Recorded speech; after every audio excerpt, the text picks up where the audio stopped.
And now I have the great privilege of introducing Chris Hutton to speak on behalf of all of us, our wonderful students. Chris?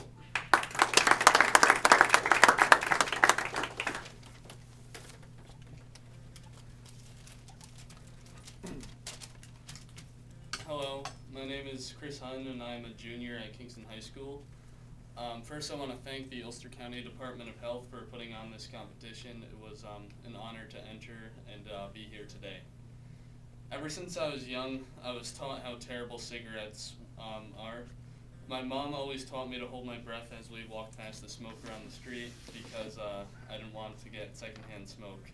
So I was always doing that since I was young. My grandma was really my inspiration to enter. She was the healthiest person I knew. Through her 70s, she swam a quarter of a mile 3 times a week, and I don't know many people that ever do that. But she did smoke for 50 years of her life. The day she was told that smoking was affecting her health, she quit immediately, never had another cigarette from that moment on.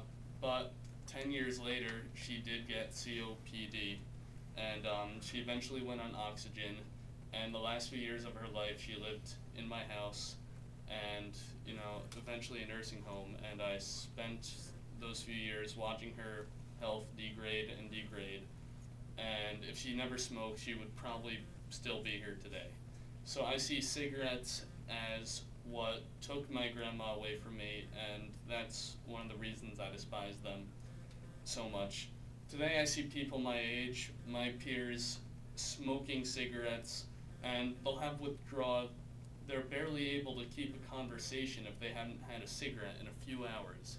And I find that really sick, because I made it 17 years of my life without ever having a cigarette.